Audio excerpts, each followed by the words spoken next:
This is KCYP 97.7 FMLP The City. This is DJ Destiny here on RGV Rocks.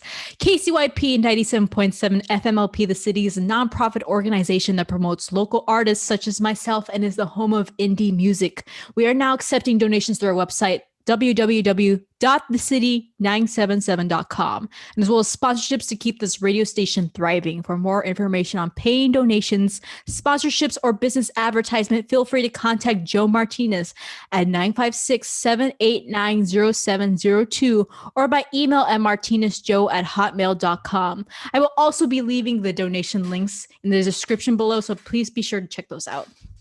For the people that don't know or are new, RGV Rocks is a radio show and an online podcast now dedicated to the local talent events and all the wonderful people in the RGV, such as you and I. I would like to start off by saying I am glad to be here in 2021. 2020 was a trip, and I like to congratulate us just being here in 2021 and just getting through the year, because to be honest, 2020 was just too much for me. And especially I wouldn't be here without a certain friend of mine and just our new co-host. And I would like to introduce him as a very special guest for the first episode of 2021. JEG, the wannabe MC, Jeg the Poet. How are you doing? I'm doing great. Thank you, Destiny. It's an awesome pleasure to be here. I'm really excited for what we're going to be doing and how we're going to do this. So, yeah. Okay, so I'm going to say something to start off the interview. Tell me some good news. I want to hear some positivity that's happening in your life, or just anything. It doesn't have to be positive. It just can be like a fun fact of the day, like things like that. Just tell me how your day's going. Honestly, woke up with a smile today. And any good news? At least I didn't freeze to death last night, It's been pretty cold these past days, But that's just me. That's just me. All right. I know how other people take weather differently, but Yeah. Me, I can't even take the weather. Like, I've been freezing for the past couple of days. Like, no joke. I've had the heater on for I think the past 4 days because it's been like freezing down here in the valley. And not only that, North Texas is already filled with snow. Like, Kingsville already has like little flutters and things like that. Man, it's already snowing up there. Is that crazy?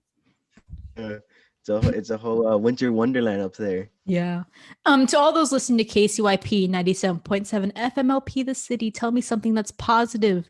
You can tell us on our email or even down below in the chat. Our email is the rgvrocks@gmail.com. So let's start off this interview, shall we? So you are known as several different things.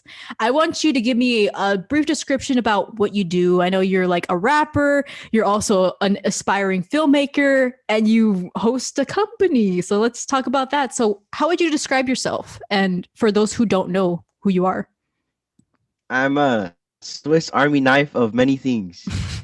If that makes sense, I just do things to keep myself busy. I don't really like putting a label on me. But if I were to put a label on me, I would call myself a creative, because that's what I do. I like to create, and I like to use my mind to bring something out of nowhere, if that makes sense. Yeah, I get you. It's like basically me. You're basically me. Basically. But seriously though, okay, now we have, well, me as in my old co-host, which he's coming back actually next interview. You'll get to see him more often on Facebook because we're going to be live on Facebook, hopefully Instagram, and we're going to post this on YouTube because this is a pre-recorded interview. But we usually ask this question for every single one of our interviewees, and that is, what do you love about the Rio Grande Valley? So what do you love about the Rio Grande Valley? I know you've lived here for like most of your life, if not like all. Yeah, I've been here since birth, man. I really love how can I say this? How can I put this to words? How there's many opportunities here in the valley, but they don't just come to you. You really had to look for it, if that makes sense. You can do so much here that people don't even know that there's filmmakers here or there's artists doing crazy stuff out here. It's very well hidden. And one thing I've always wanted to do is just put what we do on the map. and just be known for the positive. You know what I mean? Yeah, I get you for that because that's another thing that I noticed when I started the show was a lot of people didn't know about these types of things. And I mean, it's here, it's there. There's a lot of websites available and ready to you. It's just that I feel like there's not enough interest within like the younger community, and they never saw that until like 2020 came along, and they were like, oh my gosh, these events were happening this whole time. Why didn't we fund these events like sooner? And it's been all here. It's just that a lot of people grown like, terca to like it. They're like, oh, I can't see anything. You know what I mean? But Mm-hmm. and that's why I started the show on purpose, because it's like I want to bring light to these events and people, because I mean, there's a lot of creative and talented people here in the Valley, and I want to bring light to that. So having you here on the show, I feel like you'd be a really good co-host, and I know you already agreed to this. I know you agreed to this job ahead of time, but aside from that, let's go more into you. I know that I'm going to start with your little rap career first. You are known as Jeg now, but you were known as the Poet. How did that come about? Why was the name Jeg the Poet invented? Why did you do that? Well, I was Jeg the Poet back in 2017 because I wrote a whole bunch of poetry. I was doing poetry slams. I was meeting with my English teachers and improving with my writing. And one thing I really enjoyed was writing something and reading it to my friends and seeing their reactions. And honestly, all the positive reactions that I got from that really inspired me and pushed me to keep on going. So it started from poetry to like limericks to like street rhythm, and then finally the rap. It was a slow transition. It didn't just happen at once. But funny thing is, I was doing rap before I was Jeg the Poet. I was doing freestyles back in high school with my friends. We would meet up in the bus section, all in a circle, and we would just throw freestyles and rhymes and just like roast each other and be like, "Hey, dog head doodle face," you know what I mean? Yeah, And I get you. and since then, I just fell in love with how words can affect our emotions and how words can be so powerful and how the human voice itself is an instrument. It can be used in different ways. So yeah, that's how I started, as Jeg the Poet. And the transition to just Jag was because I wanted to like continue on my writing, but I don't want to be constrained to just poetry. I fell in love with trap music because of Playboy Cardi, and I fell in love with like different genres of rap that I just want to do now. And of course, my biggest inspiration, MF Doom. He does more than what he's shown, if that makes sense. And I want to be like that, and I just really want to continue evolving. And I feel like the word poet would just anchor me down to just one thing. No, I just want to be Jag, and this is who I am. I'm a writer. You know. Agreed.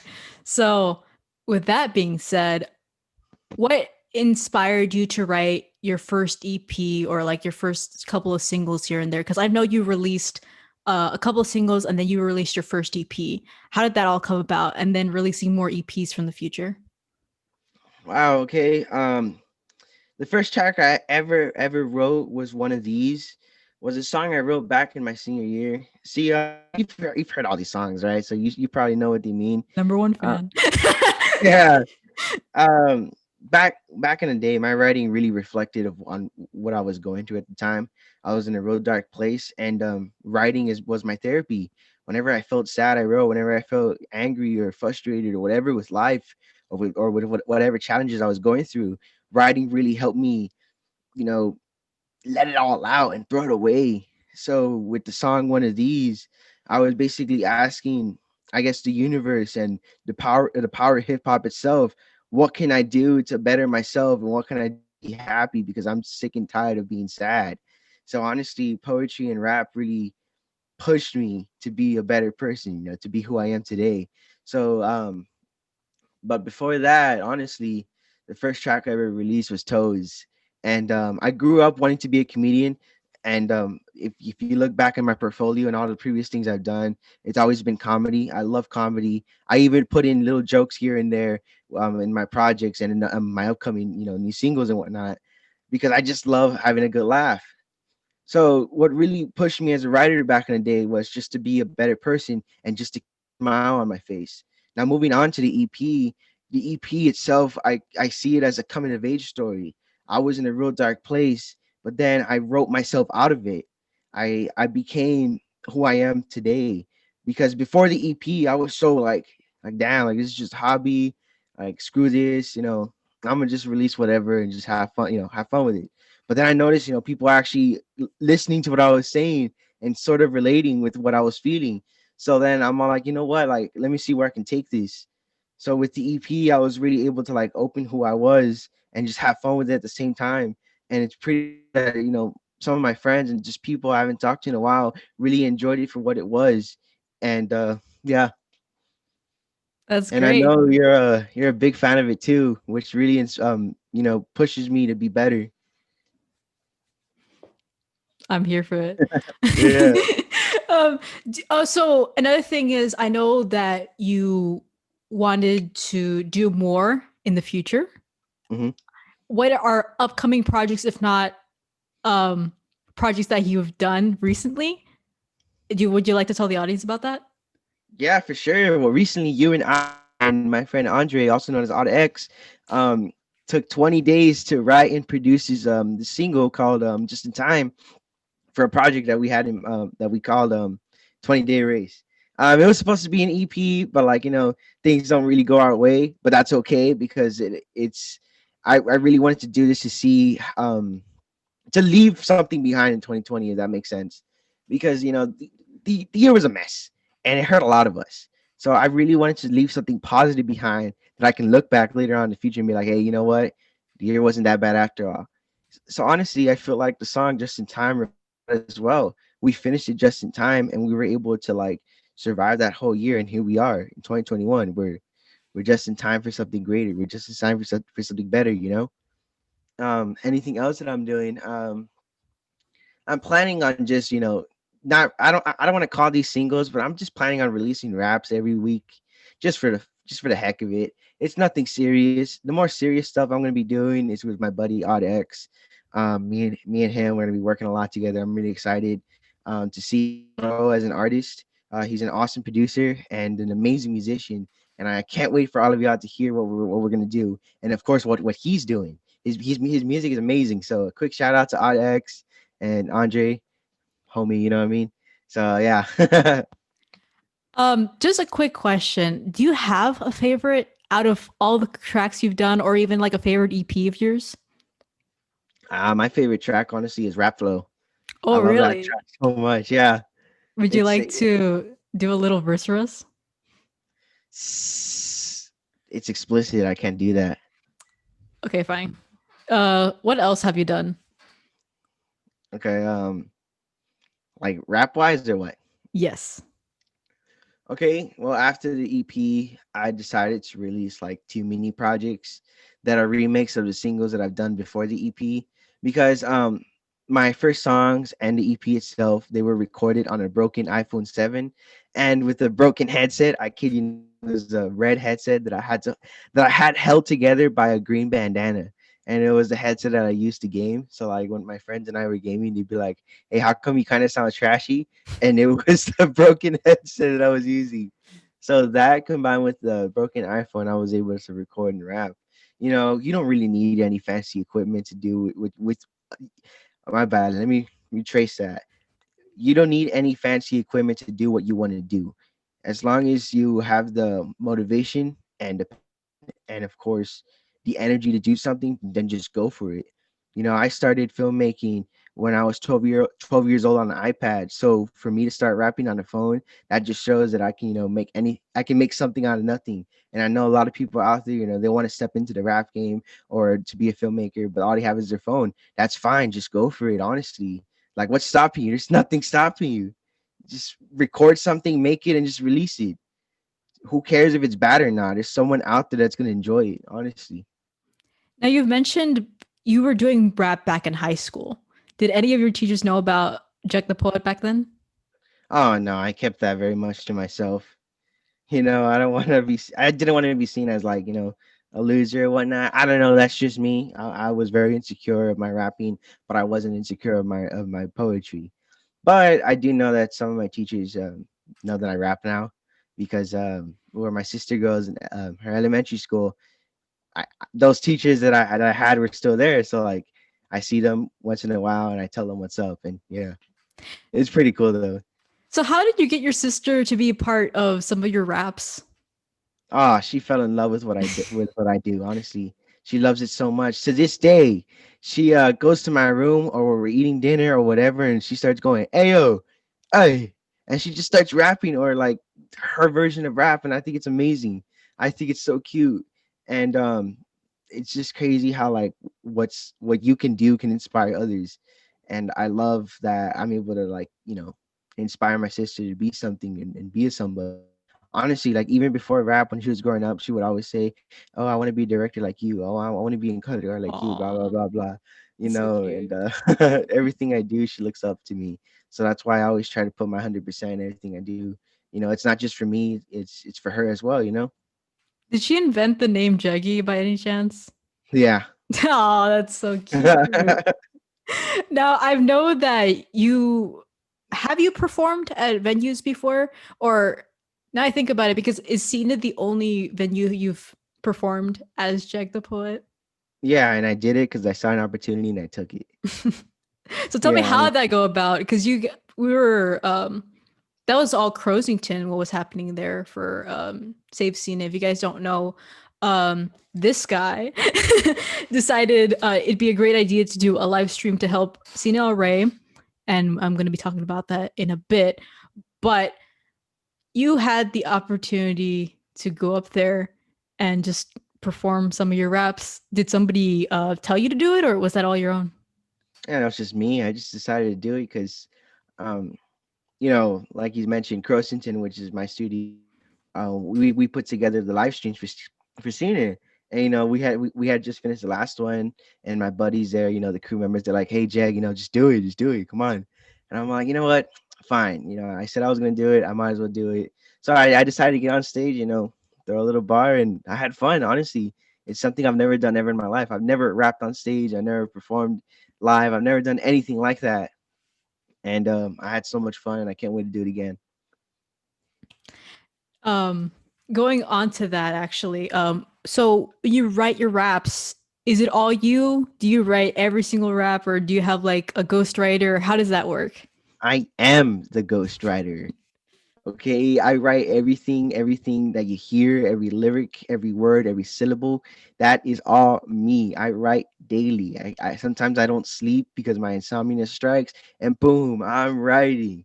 Everything is pen and paper. I cannot write on the phone because like I made a mistake of doing that, right? And I lost so many awesome rhymes. I was so sad. I was able to recover one the other day, and I was so happy because it's just one rap. It's called Bicycle, and it just flows so good. So I love it.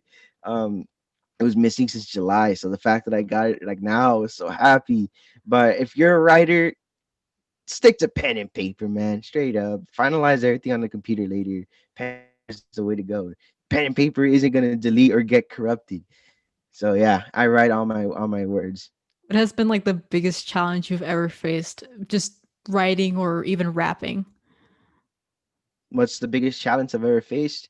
Oh, Yes. that's writer's block, and I'm pretty sure any writer can admit to that. Writer's block is painful. It can really halt anything you have in mind. It sucks so bad. It's like a pothole when you're driving, man. But the best way to get out of writer's block, well, what I do, I just go for a walk. I put on my earbuds, put on some music, go for a walk, and I just let nature and whatnot take me over. And while I'm walking, think of what I wrote in my head. I'm all like, oh, wait a second, this sounds a whole lot better, and I end up writing a whole other song. Now, on the topic of your whole rap career, before we get into everything else, how can fans or like people that want to check out your music get to it? Is there like SoundCloud? Is there YouTube? Or is there anything that you'd like to plug in? Yeah, of course. My Instagram is at jegthepoet. My SoundCloud is at jegthepoet, and of course, my YouTube is at jegthepoet. Everything's there, and of course, be expecting new tracks weekly. But I'm not gonna call them singles; they're just raps. So I'm really excited to have those out. They're gonna be fun, old school stuff. What your parents listen to. You know what I mean? My style is very 80s. I don't know if we haven't mentioned that. I don't think we ever did. We No, just okay, like, okay. established that you were just a rapper.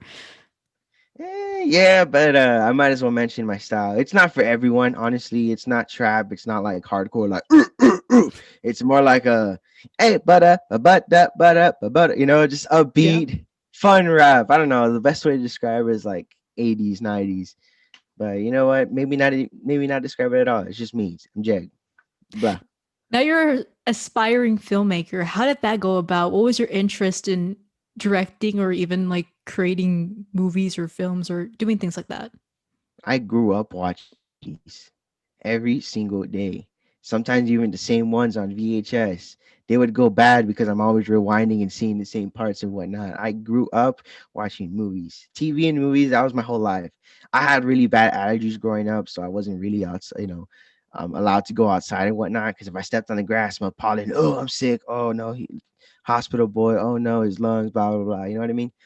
So I was always just stuck watching movies, and I fell in love with how um the acting, the score, and just everything comes all together to like bring emotion. And I love that so much. The storytelling and everything.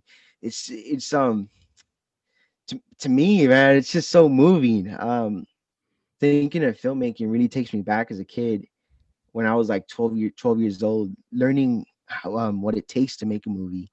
And I guess that's what people don't really know, if that makes sense. Like people here in the valley, they're like, oh, like filmmaking isn't a real job, blah blah blah blah, right?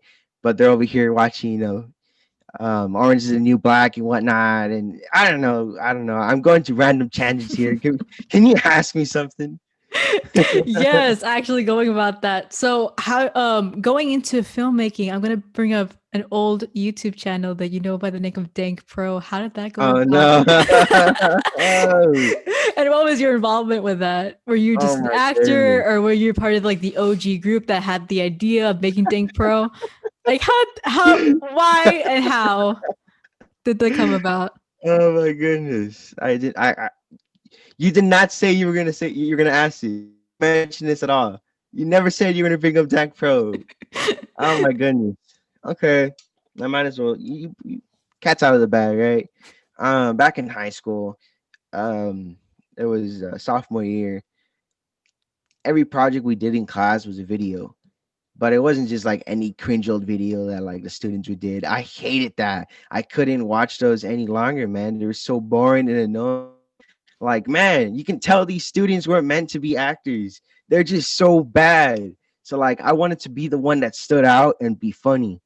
So like whenever we had a video project, we would always do a video and I'd always make it funny. So the first project we ever did was for English, but man, it was vocabulary words, man. And we decided to do the whole show and just call, what was it, the good, the bad, the dankest. Oh, I Yeah, had an man. idea it was Joe Byatt.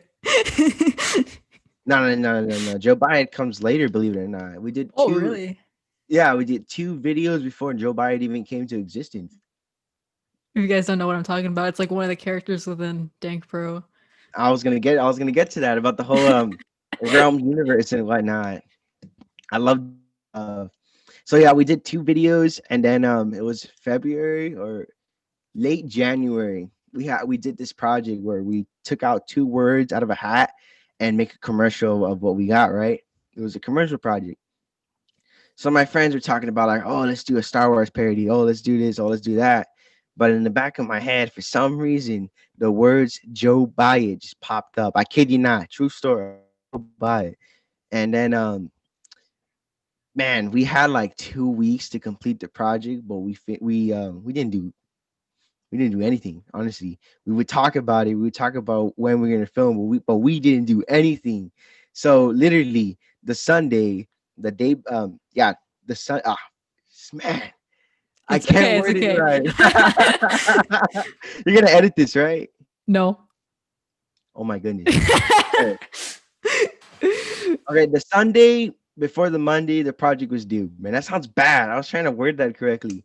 Anywho, we decided that like, hey, you know what? Let's just throw in the towel, get the grade.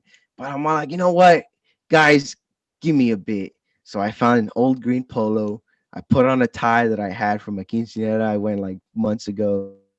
put on my blue jeans, my glasses, and I grabbed my little brother and I said, hey, hold this iPad and point it towards the blue backdrop. And he had no idea what the heck I was gonna do. I was looking around the backyard of like props that I could use. I immediately grabbed the first thing I saw, a mop and a bucket. And first thing I did was say, just click record. He does it, and I jump in front of the camera. Hi, I'm Joe Biden. Joe Biden's Washington. Great deals. You'll be able to wash your clothes. This dude was freaking out. He's like, what the heck are you doing? And I'm all like, this is my project. And he's like, I kid you not, the Joe Biden video was filmed in under 2 hours because we were cracking up the entire time because I had no idea what to do. So I decided to just, film random things and just paste it together and as well. And then I asked my buddies to like record cutaways, so something like a Family Guy type of deal, right? So finally, I pasted everything together, and it's the video that you see on YouTube. And for some odd reason, it got over 3,000 views.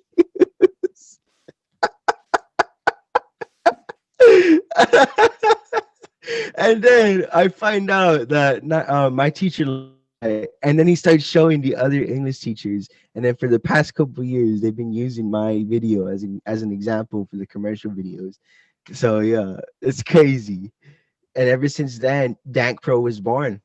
Joe Biden was the first character ever created. And yeah, if you go check it out right now, I think it's like at 4,000. I could be wrong. I don't really check. Man, and it's the same. Actually, going into this other thing that I wanted to talk to you about, for being a filmmaker and going into YouTube again, but you're also part of the Starling Knites. How is that? Is that like different from Dank Pro, or is it like better? Oh, okay. So that's my buddy Leo's YouTube channel. See, since Dank Pro, like, I fell apart, but we kind of like grew up. They stick together and decided to like do gaming videos and put in comedy. And they've been doing that for about 2 years now. It's my boy Leo, Omar, Luis, and my brother Danny. Man, those guys are so funny, but they're edgy. It's edgy humor, but it's funny. Oh my goodness. I did like 2 episodes with them. My favorite one is we were playing Fortnite, and I was just messing around and just saying, "Oh, he mad." I like dumb reasons, and man, they had fun. I had fun. They're funny people, and I've been a part of the Starting Nights for like 3 months. I could be wrong, but yeah, I decided to join because I'm like, you know what? I miss you guys. I don't plan on bringing Dank Pro back anytime soon. So let's jump back together and let's make some stuff. Yeah, the Starting Nights are the original Dank Pro crew. Just to make sure, guys, for context, Dank Pro's dead. Doesn't exist anymore. But okay, now with all that aside, we can go into like the more serious topic, which is Krowsington Studios. How did that come about? And I know you mentioned this before on another interview. It has something to do with D&D. Yeah. So back in high school, me and my buddies would always like go to the park and play Yu-Gi-Oh and Magic and whatnot. And we decided to play D&D. But we broke boys and we didn't have enough money to like buy the official books and whatnot or buy anything. Yeah, because So it's my buddy, expensive. That's like 20 some dollars for each. no, $50, man. I'm not even kidding. What? I think they're Crazy like 20 money. now. What? They're Well, I'm mad if freaking. it's 20. Back in the day, like in Barnes and Noble, it was like $50. I could be wrong, but I remember those prices being really high. So we decided to just make our own campaign and start everything from scratch. So my buddy Tony, he like printed out all the character sheets. He was the writer and the dungeon master. And together we came up with the continents, the characters, etc., etc. So the continent was known as Crate, and the main kingdom in the middle was Krowsington. And the way the name came together was because I was sitting down, we were brainstorming things, and I bird just like sit on the fence, and I'm all like, blackbird, black feather, blah blah blah blah blah. Crow sitting down, Krowsington, boom, and that's just how it came up to be. So I love the name, and I didn't just want it to go to waste for the D&D. So back in high school, I really wanted to make my own movie. So I decided to like start my own club, which is the McAllen Memorial Film Club. And from there, the studio Krowsington was born. and established in 2017. I don't know why I did that. um wow, that so it's been around since 2017, huh? Yeah, but we in the shadows for now. We're really gonna come out and do a lot of things, and I'm excited. Honestly, I really am excited to push this company and like show you guys what we got in store for you. You know, we're not just wannabes; we're actual filmmakers. So what is it necessarily? Is it like a film crew? What do you guys like specialize in? Because I know you guys did the whole Cine thing, and a lot of people are just probably confused as to what you guys are necessarily. Because you have two parts of Krowsington, right? As of right Yeah, now. yeah. So what we did for Cena, that's because I didn't want to see it close down, so I just decided put in my resources and see what I could do. I kid you not, the Cena live streams was the first time ever that I've ever like hosted live streams or put a live stream together. Like that's not a lie. Like everything you saw with OBS and whatnot, I was learning as I went. I'm not certified in OBS. I'm not like trained to be doing live stuff. No, no, no. All that was self-taught. I did that like all by myself. Well, not by myself per se. I had help, Jose, Keandre, brother David, and Andre, but like putting it together and learning how to set up the cameras and whatnot. Like that was me, if that makes sense. Yeah, that Like makes sense. we didn't have anyone else help us. Like it was just us, man. Wow. So So at the time, yeah, that was Krowsington. But like ever since then, and ever since the partnership with Moonlight Dance Team, I decided, I want to do more with what we got.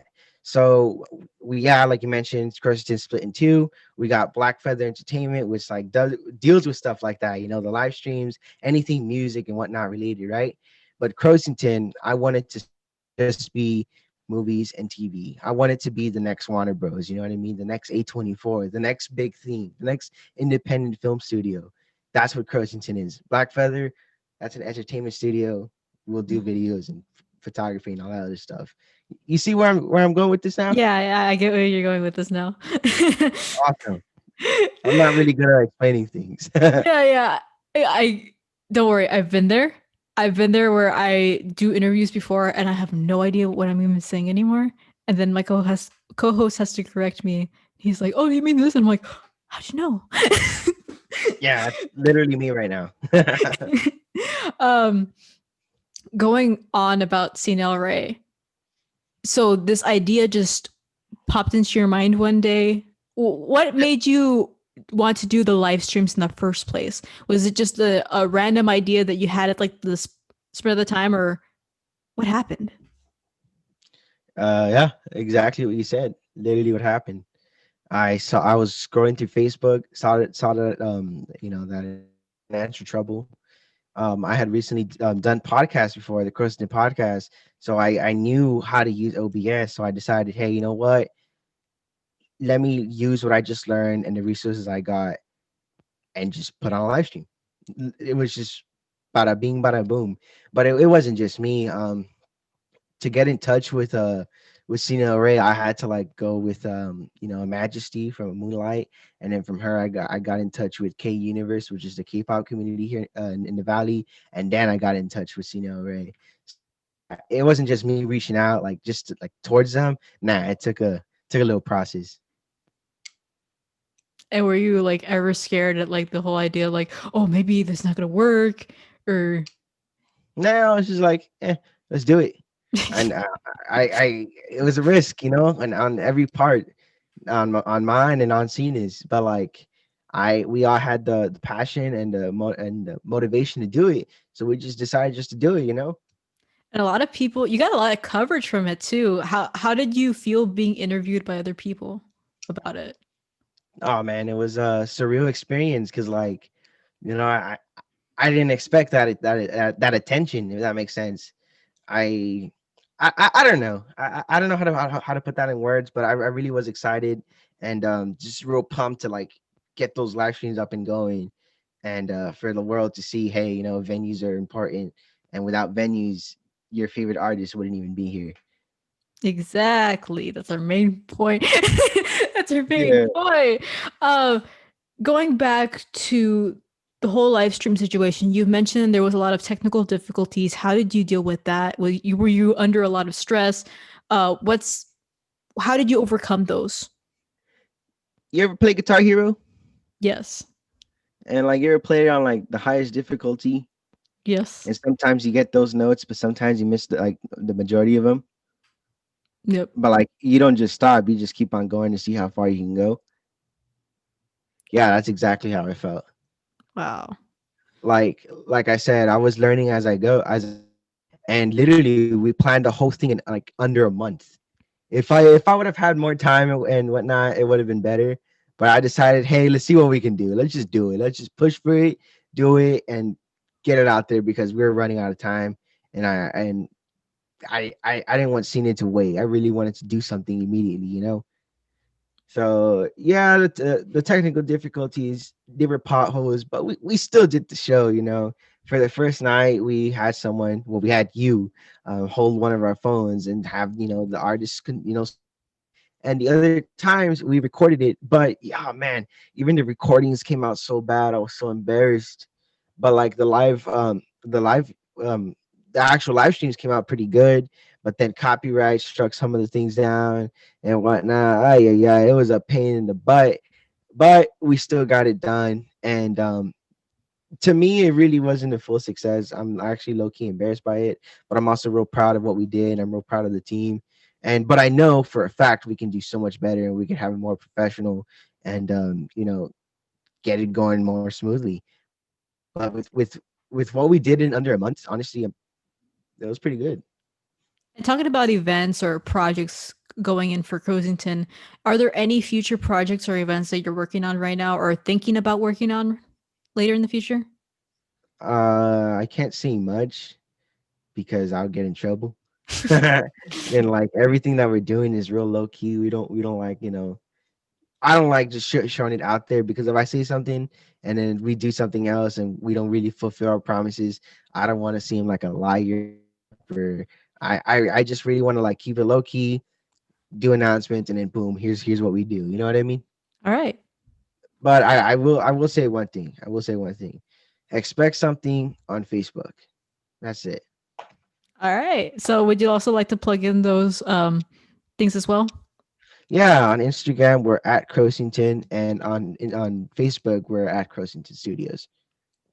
Now we are ending the interview in a bit, but I want to ask you a couple questions before we end the interview. And That's that fine. is like couple kind of fun questions that I like to ask a lot of interviewees all the time is what is your definition of fun? The definition of fun, huh? Okay. Fun to me is laughter and putting a smile on a face. Like, for example, going out to a park and throwing a ball. That's fun. You know, everyone's laughing, everyone's joking, having a good time. That's my definition of fun. I don't know. I don't know. That was pretty boring. So, in all honesty, what goals do you see yourself for the future of you as a rapper, filmmaker, or just Crowsington in general? I really want to put the valley on the map. I don't want to create competition. I don't want beef. I don't want any of that. I really want to unite the entire valley as creatives and show the world who we are and what we do. Because if we continue on with, hating on each other's projects or like, backstabbing, etc., we won't really get anywhere as an industry. I really think we should like come together and put all our minds at work and put the valley on the map and be the next Hollywood, be the next Miami, be the next Georgia, be the next big place where film and music and whatnot can thrive. I don't want to be seen as just, oh, he's from the valley, he's a nobody. Nah, I want to be seen as, oh, he's from the valley. He must be a real, creative person. I don't know. That's just me, and that's what I want. That's what my goal is, to unite the creatives together. Honestly, I don't really do it for me. I do it for everyone else. I do it for my friends. I do it for my family. I do it for you. I don't really do it for any selfish needs. I do it for unity and I do it for creativity. All right, so that is the end of our interview today. But before we end this completely, would you like to plug in any other social media? It could be from Jeg the Poet, Dank Pro, Starling Knites, or whatever you want, or even Krowsington. Yeah, of course. Quick shout outs to at Krowsington Studios, at Indigo Dance Team, at Moonlight Dance Team, at Starling Knights. I don't want to forget anyone. Krowsington Studios, at Black Feather. Shout out to Onyx, Andre, to the Jag the Poet page, to the Valley. But, can I spit a quick bar for you real quick? Yeah, sure. Go ahead. Are you serious? Yes, go ahead. I'm all in. Go. Awesome, awesome. Okay, like mentioned, I love to write. I'm always writing, and when I can't sleep, I'm writing. So real quick, let me see. What do I Do got for one you? of these. I don't want to do one of these. No, you're gonna do one of these. I'll do a quick one. I'll do a quick one from the top of my head. Jump in with no thought to give. Yeah, I'll be spitting while my mind be trying to render it. My ping 180, but yeah, I'm quick at loading in. Got them bars stacked up. The bars rolling in. I ain't slowing it. Yeah, I ruined it. Fake rap, man, you really had to ruin it. What happened to the heart and the lyricist? To the radical rhymes and the bars that hit. Hey. That is it. amazing. I'm sorry. I just didn't. Wow, that's amazing. I like it when like a lot of people just like spot on, just like go on, just do it. Once again, if you guys didn't really know, we are sponsored by the historic Cine El Rey, dedicated to preserving the past for the future. That is also why we did the Save the Cine El Rey event, because we are sponsored by them. We don't want them to go down, and as well as, you know, we have a huge platform in KCYP 97.7 FM the city, and we just want to do things. Thank you so much for joining me today for this special interview. I know it's been 2020 is still kind of whack. 2021 just had so much problems because of like COVID and things like that. So I'm sorry that it's not in studio right now at the moment, but I hope you like this interview. Like, thank you for being here. It's an honor. I had so much fun. Thank you. If you'd like to check us out or learn more about us or what we do on our show, make sure to follow us on Facebook, Instagram, and Twitter. Facebook and Instagram is just rgvrocks. You can look that up there. And Twitter is RocksRgv. Once again, Facebook and Instagram, rgvrocks, and Twitter, RocksRgv. I want to give a very special shout out to everyone listening to KCYP 97.7 FMLP, the city. Thank you for listening to our humble little show, and we'll be here next time. See ya. Bye.